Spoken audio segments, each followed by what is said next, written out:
ಪಾಪು, ಎಷ್ಟು ದಿನ ಆಯ್ತಲ್ಲ ನಿಂಗೆ ಕತೆ ಹೇಳಿ. ನಾನು ನಿಂಗೆ ಏನು ಕತೆ ಹೇಳ್ತೀನಿ? ಲಾಸ್ಟ್ ವೀಕ್ ತುಂಬ ದಿನ ಆಯಿತು.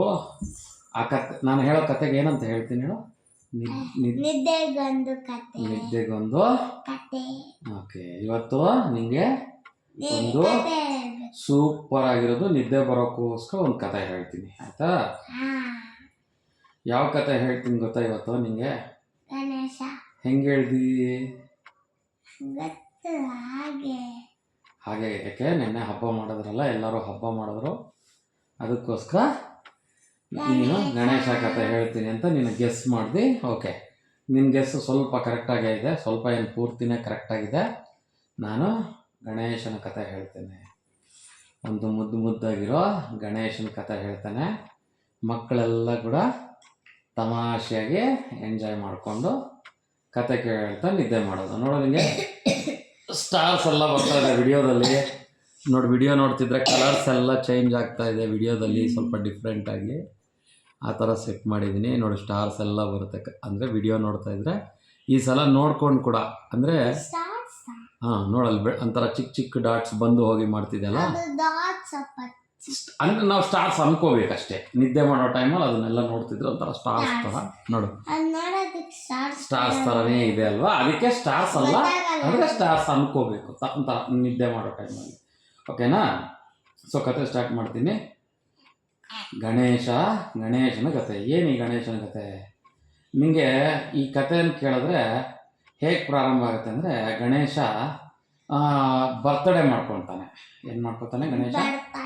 ಬರ್ತ್ಡೇ ಅಂದರೆ ಹುಟ್ಟಿದ ಹಬ್ಬ ಮಾಡ್ಕೊತಾನೆ. ಹುಟ್ಟಿದ ಹಬ್ಬ ಮಾಡಿದ್ರೆ ಯೂಶ್ವಲಿ ನಿಮ್ಮ ಸ್ಕೂಲಲ್ಲಿ ನಿಮಗೆಲ್ಲ ಸ್ವೀಟ್ಸ್ ಎಲ್ಲ ಕೊಡ್ತಾರಲ್ಲ, ಸ್ಕೂಲಲ್ಲಿ ಚಾಕ್ಲೇಟ್ ಕೊಡ್ತಾರೆ.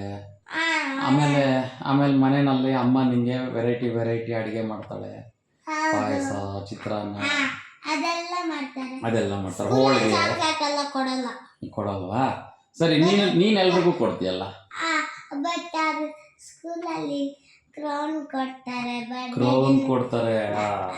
ಸ್ಕೂಲಲ್ಲಿ ಕ್ರೌನ್ ಎಲ್ಲ ಹಾಕ್ಬಿಟ್ಟು ಬರ್ಡೇ ಬ್ಯಾಚ್ ಎಲ್ಲ ಹಾಕ್ತಾರೆ ಅಲ್ವಾ? ಬರ್ತ್ಡೇ ಫೋಟೋ ಎಲ್ಲ ಅಲ್ವಾ? ಸೊ ನಿಂಗೆ ಅಲ್ಲೇನು ಮಾಡ್ತಾರೆ, ಬರ್ತ್ಡೇಗೆ ಕ್ರೌನ್ ಇಡ್ತಾರೆ, ಬ್ಯಾಡ್ಜ್ ಕೊಡ್ತಾರೆ, ನೀನೇ ಬರ್ತ್ಡೇ ಗರ್ಲ್ ಅಂತ. ನೀನೇನು ಮಾಡ್ತೀವಿ, ಎಲ್ರಿಗೂ ಚಾಕ್ಲೇಟ್ ಕೊಡ್ತೀವಿ. ಬಟ್ ಮನೇಲಿ ನಾವೇನು ಮಾಡ್ತೀವಿ, ಮಾಮಿ ಗುಡಿಗೆ ಹೋಗಿ ಪ್ರಸಾದ ತಗೊಂಡು ಮನೆಗೆ ಬಂದು ಕೇಕ್ ಕಟ್ ಮಾಡಿ, ಕೇಕನ್ನೆಲ್ಲ ಕೊಟ್ಟು, ಫ್ರೆಂಡ್ಸ್ಗೆಲ್ಲ ಕೊಟ್ಟು, ಚಾಕ್ಲೇಟ್ ಕೊಟ್ಟು, ಏನೋ ನಮ್ಗಾಗಿದ್ದೇನೋ ಒಂದು ಮಾಡ್ತೀವಿ, ಎಲ್ಲ ಮಾಡ್ತೀವಿ. ಈ ನಮ್ಗೆ ಏನಾಗುತ್ತೋ ಅದು ಮಾಡ್ತೀವಿ. ಮನೆಗೆ ಬಂದು ಅಷ್ಟೊತ್ತಿಗೆ ಇಲ್ಲಿ ಅಲ್ಲಿ ತಿರ್ಗಿ ಬರ್ಡೇಗೆಲ್ಲ ಇಷ್ಟ. ಸರಿ, ಈ ಕತೆ ಡೈವರ್ಟ್ ಆಗ್ತಾ ಇದೆ, ಕತೆಗೆ ಬಂದ್ಬಿಡೋಣ ಈಗ. ಓಕೆನಾ? ಸೊ ಹೀಗೆ ಗಣೇಶ ಏನು ಮಾಡ್ತಾನೆ ಅಂದರೆ, ಅವತ್ತಿನ ದಿನ ಅವರಮ್ಮ, ಗಣೇಶನ ಅಮ್ಮ ಯಾರು? ಪಾರ್ವತಿ ದೇವಿ. ಓಕೆನಾ? ಅವರು ಕೂಡ ದೇವರು. ಅವ್ರೇನು ಮಾಡ್ತಾರೆ ಅಂದರೆ, ಗಣೇಶನ ಬರ್ತ್ಡೇ ಅಂದ್ಬಿಟ್ಟು ಚೆನ್ನಾಗಿ ಅಡುಗೆ ಏನೇನೋ ವೆರೈಟಿ ಮಾಡ್ತಾರೆ. ಚಿತ್ರಾನ್ನ, ಪಾಯಸ, ಕೋಸಂಬರಿ, ಆಂಬೊಡೆ, ಹೋಳಿಗೆ. ಆಮೇಲೆ ಗಣೇಶನ್ಗೆ ಏನಿಷ್ಟ? ಮೋದಕ, ಕಡುಬು. ಮೋದಕ ಅಂದರೆ ಕಡುಬು ಥರನೇ ಮಾಡ್ತಾರೆ, ಚಿಕ್ಕ ಚಿಕ್ಕದು. ನಾನು ಈ ಸಲ ತೋರಿಸ್ತೀನಿ. ಲಡ್ಡು ಬೇರೆ, ಮೋದಕ ಬೇರೆ. ನಾನು ನಿಂಗೆ ತಂದು ಕೊಡ್ತೀನಿ, ನಾನು ನಿಂಗೆ ತೋರಿಸ್ತೀನಿ, ಸರಿನಾ? ಮೋದಕ, ಲಡ್ಡು ಇದೆಲ್ಲ ಮಾಡ್ತಾರೆ. ಗಣೇಶನ್ಗೆ ಲಡ್ಡು ಅಂದರೂ ಕೂಡ ತುಂಬ ಇಷ್ಟ. ಅವನೇನು ಲಡ್ಡು ಎಲ್ಲ ಮಾಡಿಬಿಟ್ಟು ಗಣೇಶನ್ಗೆ ಕೊಡ್ತಾರೆ. ಗಣೇಶ ಏನಂದರೆ ಹುಡ್ದ ಹಬ್ಬ ಅಲ್ವಾ? ಗಣೇಶನ್ ನೋಡಿದ್ಯಾ ಹೇಗಿರುತ್ತೆ? ಗಣೇಶನ್ ನಾಲ್ಕು ಇರುತ್ತೆ ಅಲ್ವಾ? ಚತುರ್ಹಸ್ತ, 4 ಹಸ್ತ ಇರುತ್ತೆ. ಆಮೇಲೆ ಮತ್ತೆ ಹಿಂದ್ಗಡೆ ಒಂದ್ ಕೈಯಲ್ಲಿ ಫ್ಲವರ್, ಈ ಕೈಯಲ್ಲಿ ಮತ್ತೆ ಅಲ್ವಾ? ಎಲ್ಲ ಇರುತ್ತೆ. ಅದೇನಾಗುತ್ತೆ, ಆಮೇಲೆ ಈ ಗಣೇಶ ಏನು ಮಾಡ್ತಾನೆ, ಹುಟ್ಟಿದ ಹಬ್ಬ ಅಂದ್ಬಿಟ್ಟು ಅವರಮ್ಮ ಮಾಡಿರೋ ಅಡುಗೆ ಎಲ್ಲ ತಿಂದ್ಬಿಡ್ತಾನೆ. ಚೆನ್ನಾಗಿ ದಿನ ತಿನ್ನೋದಕ್ಕಿಂತ ಜಾಸ್ತಿ ತಿಂದ್ಬಿಡ್ತಾನೆ. ಅದಕ್ಕೆ ಗಣೇಶನ ಹೊಟ್ಟೆ ನೋಡಿದ್ಯಲ್ಲ ಹೇಗಿರುತ್ತೆ? ಗಣೇಶನ ಹೊಟ್ಟೆ ಡೂಬುಗಿರುತ್ತೆ. ನಾವೇನಂತೀವಿ? ಬೊಜ್ಜು ಗಣೇಶ ಅಂತೀವಿ. ಅಂದರೆ ಬೊಜ್ಜಿರುತ್ತೆ ಗಣೇಶನ ಹೊಟ್ಟೆ ಅಂತೀವಿ. ಅಂದರೆ ನಾನು ಹೇಳ್ತಿರೋದು ಹಾಗೆ ಅನ್ಬಾರ್ದು. ಗಣೇಶನ್ ನಾವು ಯಾಕೆ ಆ ಥರ ಕೂಡಿಸ್ತೀವಿ ಅಂದರೆ, ಗಣೇಶ ಆ ಥರ ಇರ್ತಾನೆ. ಅವ್ನ ಹೊಟ್ಟೆ, ಗಣೇಶ ಮಾಮಿಗೆ ಹೊಟ್ಟೆ ಸ್ವಲ್ಪ ದೊಪ್ಪಗಿರುತ್ತೆ. ಗಣೇಶ ಮಾಮಿ ಆ, ಅನ್ಬೇಕು ಗಣೇಶ ಮಾಮಿ ದಪ್ಪಗಿರ್ತಾರೆ ಸ್ವಲ್ಪ, ಸರಿನಾ? ಹಂಗ ಅನ್ಬೇಕು, ಬೇರೆ ಹೆಸರಲ್ಲ ಓಕೆ ಓಕೆ ಸರಿ ಆಯ್ತು. ಬ್ಯಾಡು. ಸರಿ ಆಯಿತು. ಈ ಗಣೇಶ ಏನು ಮಾಡ್ತಾರೆ ಅಂತಂದರೆ ಅವತ್ತು ಜಾಸ್ತಿ ತಿಂದ್ಬಿಟ್ಟಿರ್ತಾರೆ, ಆಲ್ರೆಡಿ ದಪ್ಪ ಇರೋದು. ಅವತ್ತು ಇನ್ನೂ ಸ್ಪೆಷಲ್ ಹುಡ್ದಬ್ಬ ಅಂದ್ಬಿಟ್ಟು ತಿಂದ್ಬಿಡ್ತಾರೆ ಎಲ್ಲ ತಿಂದ್ಬಿಟ್ಟು ಫುಲ್ ದಪ್ಪ ಆಗೋಗುತ್ತೆ. ದಪ್ಪ ಆಗ್ಬಿಟ್ಟಿರ್ತಾರೆ. ಈಚೆ ಕಡೆಗೆ ಬರ್ತಾರೆ ಮನೇಲಿ ಊಟ ಮಾಡಿಕೊಂಡು, ರಾತ್ರಿ ಊಟ ಮಾಡಿಕೊಂಡು ಸ್ವಲ್ಪ ದೂರ ಹೋಗೋಣ ಹಾಗೆ ಅಂತ ಹೊರಗಡೆ ಬರ್ತಾರೆ. ಅವತ್ತು ಹುಡ್ದಬ್ಬ ಅಲ್ವಾ, ಹೊಟ್ಟೆ ಬೇರೆ ಜಾಸ್ತಿ ತಿಂದ್ಬಿಟ್ಟಿದ್ದಾರೆ, ನಡಿಬೇಕು ಅಂದರೆ ಆಗಲ್ಲ. ಕಷ್ಟ ಆಗುತ್ತೆ ಗಣೇಶ. ಯಾವಾಗ ಏನು ಮಾಡ್ಬೇಕು ಗಣೇಶ ಮಾಮಿ? ಇಲಿನ ಕರೀತಾರೆ. ಮೂಷಿಕ ವಾಹನ ಮೋದಕ ಹಸ್ತ. ಯಾರು ಗಣೇಶ? ಮೂಷಿಕ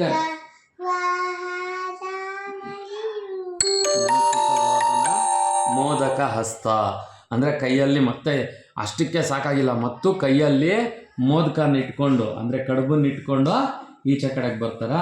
ಈಚೆ ಕಡೆ ತಿಂತಾ ಇರ್ತಾರೆ, ಅವರು ತಿಂತಾ ಇರ್ತಾರೆ. ಆಯ್ತಾ? ಸರಿನಾ? ಮೋದಕ ತಗೊಂಡು ಈಚೆ ಬಂದಾಗ ಮೂಷಿಕವನ್ನು ಕರೀತಾರೆ. ಮೂಷಿಕ ಬಂದು ವಾಹನ ಅಂದರೆ ಗಾಡಿ. ಯಾರಿಗೆ? ಗಣೇಶನಿಗೆ. ಇಲಿ. ಮೂಷಿಕ ಅಂದರೆ ಇಲಿ, ಅದಕ್ಕೆ ಇನ್ನೊಂದು ಹೆಸರು ಇಲಿನ ಮೂಷಿಕ ಅಂತಾರೆ.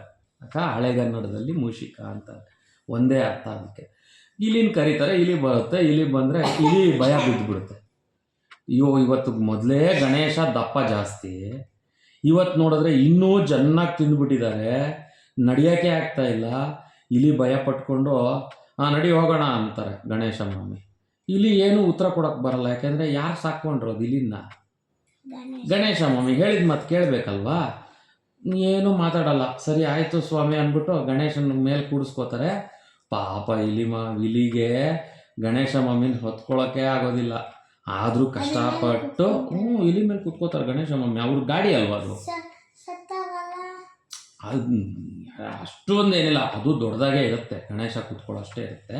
ಆದರೆ ಭಾಳ ತಡೆಯಲ್ಲ.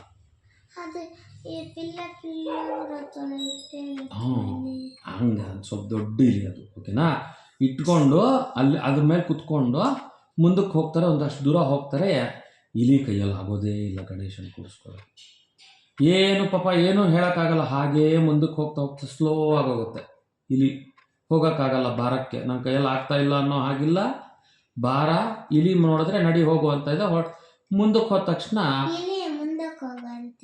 ಇಲಿ ನಡ್ಕೊಂಡು ಹೋಗ್ತಾ ಇರೋದು ಗಣೇಶನ ಕೂಡಿಸ್ಕೊಂಡು ಮೇಲೆ, ಆಯಿತಾ? ಆ ಕೈಯಲ್ಲಿ ಆಗಲ್ಲ ಅಂತ ಹೇಳ್ಬಿಟ್ಟು ಏನು ಮಾಡುತ್ತೆ ಅಂದರೆ ಇಲಿ ಬ್ಯಾಲೆನ್ಸ್ ತಪ್ಪೋಗ್ಬಿಟ್ಟು ಬಿದ್ದೋಗ್ಬಿಡ್ತಾರೆ ಗಣೇಶ ಕೆಳಗಡೆ. ಇಲ್ಲಿಂದ ಇಲಿ ಮೇಲಿಂದ ಗಣೇಶ ಕೆಳಗಡೆ ಬಿದ್ದುಬಿಡ್ತಾರೆ.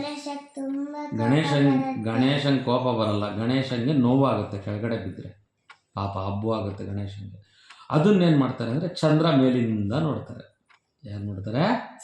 ಚಂದ್ರ. ಯಾರು? ಚಂದ್ರ. ಮೂನ್ ನೋಡ್ತಾರೆ. ಚಂದ್ರ ನೋಡ್ಬಿಟ್ಟು ಗಣೇಶ ಬಿದ್ದುಬಿಟ್ಟ ಅಂತ ನಕ್ಕು ಬಿಡ್ತಾರೆ ಜೋರಾಗಿ. ಎಷ್ಟು ದಪ್ಪ ಇರೋ ಗಣೇಶ ಕೆಳಗಡೆ ಬಿದ್ದೋಗ್ಬಿಟ್ಟ. ಎಂಥ ಕೆಲಸ! ಯಾರಾದರೂ ಏನು ಮಾಡ್ತಾರೆ? ಗಣೇಶ ಬಿದ್ದರೆ ಎತ್ತಬೇಕಲ್ವ ಹೋಗಿ? ಇಲ್ಲ, ಅಟ್ಲೀಸ್ಟ್ ನೋಡಿ ಕೈಯಲ್ಲಾದರೆ ಹೋಗಿ ಎತ್ತಬೇಕು, ಇಲ್ಲ ಸುಮ್ಮನೆ ಇರಬೇಕು, ಹೋಗಬೇಕು. ಯಾರಾದರೂ ಬಿದ್ದೋಗ್ಬಿಟ್ಟ ಅಂತ ನಗ್ತಾರೆ. ನಾನು ನಿಂಗೆ ಅದಕ್ಕೆ ಹೇಳೋದು, ಸ್ಕೂಲಲ್ಲಿ ಸುಮ್ಮನೆ ನಗಬೇಡ ಅಂತ. ಯಾವತ್ತೂ ನಾವು ಸುಮ್ಮನೆ ನೋಡಿ ನಗಬಾರ್ದು, ಅರ್ಥ ಆಯ್ತಾ? ಇವ್ರೇನು ಮಾಡಿಬಿಟ್ರು, ಚಂದ್ರ ನೋಡ್ಬಿಟ್ಟು ಗಣೇಶ ಬಿದ್ದುಬಿಟ್ರು. ಚಂದ್ರ ನೋಡಿ ನಕ್ಬಿಟ್ಟ. ಅವಮಾನ, ಗಣೇಶಂಗೆ ಅವಮಾನ ಆಗೋಯ್ತು. ನಾನು ಕೈಯಲ್ಲಾಗದೆ ಕೆಳಗಡೆ ಬಿದ್ದೋಗ್ಬಿಟ್ರೆ ಚಂದ್ರ ಮಾಮಿ ನಾನು ನೋಡ್ಬಿಟ್ಟು ನಗ್ತಾರಾ? ಕೋಪ ಬಂದ್ಬಿಡ್ತು ನೋಡಿ. ಅದಕ್ಕೆ ಹೇಳೋದು ಗಣೇಶ ಚಂದ್ರ ಅನ್ಬೇಕು, ಚಂದ್ರ ಮಾಮ ಚಂದ್ರ, ಆಯಿತಾ? ಅದಕ್ಕೆ ಏನು ಮಾಡ್ತಾರೆ ಅಂತಂದರೆ, ಸರಿ ಅಂತ ಹೇಳಿಬಿಟ್ಟು ಅವರು ಚಂದ್ರನ ಮೇಲೆ ಕೋಪ ಮಾಡ್ಕೊಂಡ್ಬಿಡ್ತಾರೆ. ಅದಕ್ಕೆ ಹೇಳೋದು, ಆ ಥರ ಪಡಬಾರ್ದು, ಯಾವುದಕ್ಕೂ ಆ ಥರ ಪಡಬಾರ್ದು. ಇವರೇನು ಮಾಡ್ತಾರೆ, ಬಿದ್ದ ತಕ್ಷಣ ಗಣೇಶ ಮಾಮಿ ಚಂದ್ರಂಗೆ ಹೇಳ್ತಾರೆ, ಶಾಪ ಕೊಟ್ಬಿಡ್ತಾರೆ ಕೋಪದಲ್ಲಿ. ಚಂದ್ರ ಮಾಮಿಗೆ ಏನು ಮಾಡ್ತಾರೆ, ಶಾಪ ಕೊಡ್ತಾರೆ. ಏನು ಶಾಪ ಅಂದರೆ, ಯಾರು ನಿನ್ನ ನೋಡ್ತಾರೋ ಅವರಿಗೆ ಅಪವಾದ ಬರಲಿ. ಯಾರು ನಿನ್ನ ನೋಡ್ತಾರೋ, ಅಪವಾದ ಅಂದರೆ ಏನು ಹೇಳ್ತೀನಿ. ಅಪವಾದ ಅಂದರೆ ಸುಮ್ಮನೆ ಆದರೂ ಕಳ್ಳಿ ಅನ್ನೋದು, ಸುಮ್ಮನೆ ಆದರೂ ಸುಳ್ಳ ಅನ್ನೋದು, ಸುಮ್ಮನೆ ಆದರೂ ಏನೋ ಒಂದು ಕೆಟ್ಟದ್ದು ಮಾತಾಡೋದು ಅವನ ಬಗ್ಗೆ. ಹಾಗೆ ಚಂದ್ರನ್ ಯಾರು ನೋಡ್ತಾರೋ ಅವ್ರುಗಳಿಗೆ, ಇವಾಗ ನೀನು ನೋಡಿದೆ ಅಂದರೆ ನೀನು, ನಾನು ನೋಡಿದೆ ಅಂದರೆ ನಾನು, ಅವ್ರು ಯಾರು ಚಂದ್ರನ್ ನೋಡ್ತಾರೋ ಗಣೇಶನ ಹಬ್ಬದ ದಿನ, ಅವ್ರು ಗಣೇಶನ ಹಬ್ಬದ ದಿನ ಅಲ್ಲ, ಚಂದ್ರ ಫಸ್ಟ್ ಶಾಪ ಕೊಡೋದೇನೆಂದರೆ ನಿನ್ನ ನೋಡಿದ್ರೇ ಅವ್ರಿಗೆ ಅಪವಾದ ಬರಲಿ ಅಂತ. ಸರಿ ಇದೇನಪ್ಪ ಇದು ಹೀಗಾಗೋಯ್ತು ಕತೆ. ಎಲ್ಲರೂ ಪಾಪ ರಾತ್ರಿ ಹೊತ್ತು ಮಕ್ಕಳು ಊಟ ಮಾಡಲಿಲ್ಲ ಅಂದರೆ ಏನು ಮಾಡ್ತಾರೆ ಅಮ್ಮಂದರು? ಏನು ಮಾಡ್ತಾರೆ? ಹೊರಗಡೆ ಕರ್ಕೊಂಡಾಗ ಏನೇನು ತೋರಿಸ್ತಾರೆ? ಚಂದ್ರನ್ನೇ ಅಲ್ವಾ ತೋರಿಸೋದು. ಪುಟ್ಟ ಮಕ್ಕಳಿಗೆಲ್ಲ ಚಂದ್ರನ ತೋರಿಸ್ಬೇಕು. ಮತ್ತು ಕೆಲವ್ರು ಬೇಜಾರಾದರೆ ಆಕಾಶದಲ್ಲಿ ಚಂದ್ರನ ನೋಡ್ತಾರೆ, ಒಂಥರ ಮನ್ಸಿಗೆ ಚೆನ್ನಾಗಿರುತ್ತಲ್ಲ. ಹುಣ್ಣಿಮೆ ದಿನ ಪೂರ್ತಿ ಚಂದ್ರ ಇರ್ತಾನಲ್ಲ, ಅವಾಗೇನಾಗುತ್ತೆ, ಪೂರ್ತಿ ಚಂದ್ರನ ನೋಡಿದ್ರೆ ಮನಸ್ಸಿಗೆ ಸಮಾಧಾನ ಆಗುತ್ತೆ. ಅದು ನೋಡಿದವ್ರಿಗೆಲ್ಲರಿಗೂ ಕೂಡ ಪಾಪ ಅಪವಾದ ಬರ್ತಾ ಇರುತ್ತೆ. ಅಪವಾದ ಬರ್ತಾ ಇರಬೇಕಾದ್ರೆ ಏನು ಮಾಡ್ತಾರೆ ಅಂತಂದರೆ, ಎಲ್ಲ ದೇವಾನುದೇವತೆಗಳು ಕೂಡ ಭಯ ಬಿದ್ದೋಗ್ಬಿಡ್ತಾರೆ. ಅವ್ರುಗಳಿಗೂ ಅವರು ನೋಡ್ಬಿಡ್ತಾರೆ, ಅವರು ನೋಡ್ಬಿಟ್ಟು ಅವ್ರಿಗೂ ಶಾಪ ಆಗೋಗುತ್ತೆ. ದೇವಾನ ದೇವತೆ ಅಂದರೆ ಎಲ್ಲ ದೇವರುಗಳು. ಈಗ ನಾವು ಹೇಳ್ತೀವಲ್ವಾ, ಇಂದ್ರ, ಆಮೇಲೆ ಬ್ರಹ್ಮದೇವರು, ಲಕ್ಷ್ಮೀ ದೇವರು. ಫೋಟೋಸ್ ನೋಡಿಲ್ವ ನೀನು? ಫೋಟೋಗಳು ನೋಡಿದ್ಯಾ? ನಮ್ಮ ಮನೇಲಿ ಎಷ್ಟು ದೇವರಿದೆ, ನಮ್ಮ ಮನೇಲಿ ಎಷ್ಟು ಫೋಟೋಗಳಿದೆ ಅಲ್ವಾ? ಆ ಫೋಟೋದಲ್ಲಿ ಎಷ್ಟು ದೇವರಿದ್ದಾರೆ? ಸತ್ಯನಾರಾಯಣ ದೇವರಿದ್ದಾರೆ, ಆಮೇಲೆ ರಾಘವೇಂದ್ರ ಸ್ವಾಮಿಗಳು, ಇವರೆಲ್ಲ ದೇವರುಗಳೇ. ಯಾವುದು? ಅದನ್ನೇ ಹೇಳ್ತಾರೆ, ನಮ್ಮ ಮನೆ ದೇವ್ರ ಮನೇಲಿ ಎಷ್ಟು ದೇವರಿದೆ, ಹನುಮ ಎಲ್ಲ ಇದ್ದಾರಲ್ಲ, ಹನುಮಾನು ಎಲ್ಲ ಇದ್ದಾರಲ್ವಾ, ಸೇಮ್ ಅದೇ ಥರನೇ. ಹಾವು, ಕೃಷ್ಣ ದೇವರು, ಸರ್ಪ ದೇವರು ಎಲ್ಲ ಇದ್ದಾರೆ. ಹಾವನ್ ಸರ್ಪ ಅಂತಾರಮ್ಮ, ಆಯಿತಾ? ಸರಿ ಅಂತ ಹೇಳಿಬಿಟ್ಟು ಅವರೆಲ್ಲ ಒಂದು ಕಡೆ ಸೇರಿಕೊಂಡು, ಮೀಟಿಂಗ್ ಥರ ಎಲ್ಲ ಒಂದು ಕಡೆ ಸೇರಿಕೊಂಡು, ಅಯ್ಯೋ ದೇವರೇ, ನಮಗೇನು ಇಂಥ ಪರಿಸ್ಥಿತಿ ಬಂದ್ಬಿಡ್ತು, ನಾವು ಚಂದ್ರನ ನೋಡ್ಬಿಟ್ಟು ನಮಗೆಲ್ಲ ಕೂಡ ಅಪವಾದ ಬರ್ತಾಯಿದೆ, ನಾವೇನು ಮಾಡೋದು ಅಂತ ಹೇಳಿಬಿಟ್ಟು ಅದರಲ್ಲಿರೋ ದೊಡ್ಡ ದೇವರು ಇರ್ತಾರಲ್ವ, ನಾರಾಯಣ ದೇವರು, ವಿಷ್ಣುವನ್ನು ಕೇಳ್ತಾರೆ. ಅಂದರೆ ಅವ್ರಿಗೆಲ್ಲ ಲೀಡ್ರು, ಅವ್ರನ್ನ ಕೇಳ್ತಾರೆ, ದೇವರೇ ನಾವು ಏನು ಮಾಡಬೇಕು ಇವಾಗ, ಎಲ್ಲ ನಮ್ಗೆ ಈ ಥರ ತುಂಬ ಕಷ್ಟ ಆಗಿದೆ, ಚಂದ್ರನ ನೋಡದೇ ಇರೋಕ್ಕಾಗಲ್ಲ, ಗಣಪತಿ ನೋಡಿದ್ರೆ ಶಾಪ ಕೊಟ್ಬಿಟ್ಟಿದ್ದಾನೆ, ಏನು ಮಾಡೋದು? ಇದಕ್ಕೆ ನಾವೇನೂ ಮಾಡೋಕ್ಕಾಗಲ್ಲ, ಬಟ್ ನಾವೆಲ್ಲ ಸೇರಿ ಗಣಪತಿನೇ ಕೇಳೋಣ, ಏನಾದರೂ ಒಂದು ಮಾಡೋಣ ಬನ್ನಿ ಅಂತ ಹೇಳ್ಬಿಟ್ಟು ಎಲ್ಲ ಗಣಪತಿ ಹತ್ರಕ್ಕೆ ಹೋಗ್ತಾರೆ. ಗಣಪತಿಗೆ ಏನಂತಂದರೆ, ಎಲ್ಲ ಪೂಜೆ ಮಾಡೋಕ್ಕೆ ಮೊದಲು ಗಣಪತಿಯನ್ನು ಪೂಜೆ ಮಾಡಬೇಕು. ಗಣಪತಿಯನ್ನು ಪೂಜೆ ಮಾಡೇ ಯಾವ ಪೂಜೆ ಆದರೂ ಮಾಡಬೇಕಾಗಿರೋದು. ಇವರೇನು ಮಾಡ್ತಾರೆ ಅಂತಂದರೆ, ಗಣಪತಿ ಹತ್ರ ಎಲ್ಲರೂ ಕೈ ಕಟ್ಕೊಂಡು ನಿಂತ್ಕೊತಾರೆ, ಎಲ್ಲ ದೇವಾನುದೇವತೆಗಳು. ವಿಷ್ಣು ಕೂಡ ಜೊತೆಗೆ ಬಂದಿರ್ತಾರೆ. ವಿಷ್ಣು ದೇವರು ಗಣಪತಿನ ನೋಡ್ಬಿಟ್ಟು, ಏನು ಗಣೇಶ ನೀನು ಈ ಥರ ಮಾಡಿಬಿಟ್ಟಿದ್ಯಲ್ಲಪ್ಪ, ಚಂದ್ರನಿಗೂ ನೋಡಬಾರ್ದು ಅಂತ ಹಾಗಾಗೋಗಿದೆ ಇವಾಗ ಪರಿಸ್ಥಿತಿ, ಯಾಕೆ ಅಷ್ಟು ಕೋಪ ಮಾಡ್ಕೊಂಬಿಟ್ಟು ನೀನು ಅಂತ ಕೇಳ್ತಾರೆ. ಅದಕ್ಕೆ ಚಂದ್ರ ಅಲ್ಲಿ ನಡೆದಿದ್ದು ಏನು ನಡೀತು ಅದನ್ನು ಎಕ್ಸ್ಪ್ಲೈನ್ ಮಾಡ್ತಾರೆ. ಯಾರು?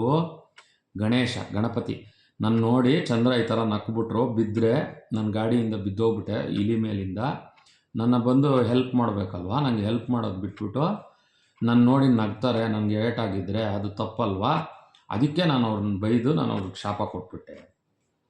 ಇದೇನಪ್ಪ ಹೀಗಾಗೋಯ್ತು. ಸರಿ ಏನೋ ನಾವು ಈಗ ಚಂದ್ರನ ನೋಡಿದೆ ನಾವು ಯಾರೂ ಇರೋದಕ್ಕಾಗೋದಿಲ್ಲಪ್ಪ, ದಯವಿಟ್ಟು ಆ ಚಂದ್ರನ ಸ್ವಲ್ಪ ಕ್ಷಮಿಸು, ಹಾಗೆಲ್ಲ ಅವ್ರು ಮಾಡಿದ್ದು ತಪ್ಪೇ, ಆದರೆ ನೀನು ಅಂಥ ದೊಡ್ಡ ಶಾಪ ಕೊಟ್ಟರೆ ಹೇಗೆ, ದಿನ 365 ದಿನಾನೂ ಚಂದ್ರನ ನೋಡದೆ ಇರೋದು ಅಂದರೆ ಕಷ್ಟ ಅಲ್ವಾ ಅಂತಂದರೆ, ಆವಾಗ ಈ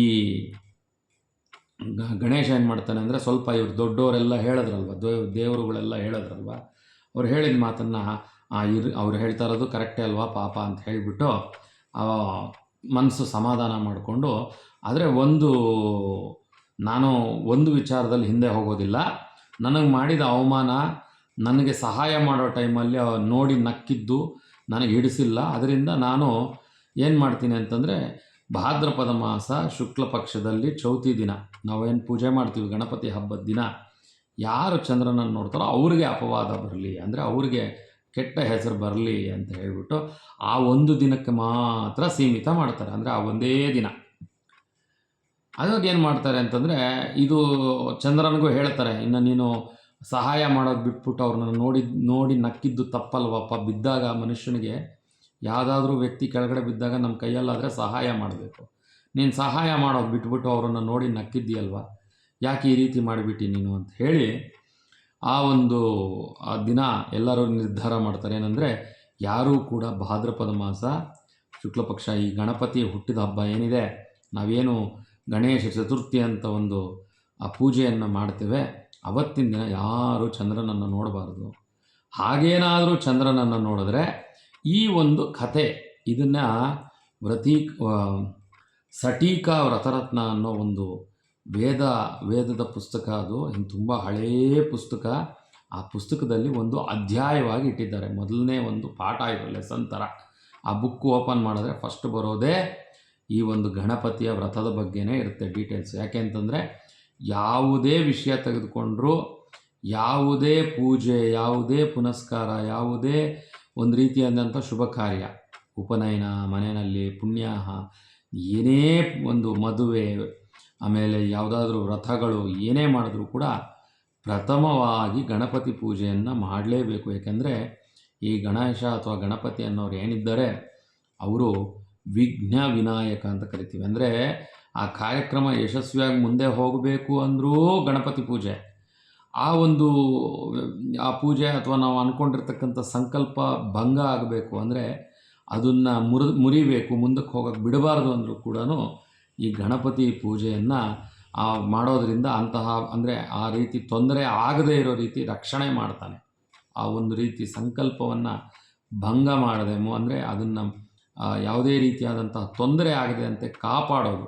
ಹಾಗಿದ್ದರೆ ಯಾರಿಗೆ ಈ ಭಗವಂತ ತೊಂದರೆ ಆಗದೇ ಇರೋ ರೀತಿ ಕಾಪಾಡ್ತಾನೆ ಅಂತಂದರೆ, ಒಂದು ಒಳ್ಳೆಯ ಸಂಕಲ್ಪ, ಮನಸ್ಸಿನಲ್ಲಿ ಒಳ್ಳೆಯ ಉದ್ದೇಶ ಇಟ್ಕೊಂಡಿರ್ತಕ್ಕಂಥ ಯಾರಿಗಾದರೂ ಕೂಡ ಆ ಭಗವಂತ ತಾನಾಗಿ ತಾನು ಮುಂದಕ್ಕೆ ಹೋಗೋದಕ್ಕೆ ಬಿಡ್ತಾನೆ.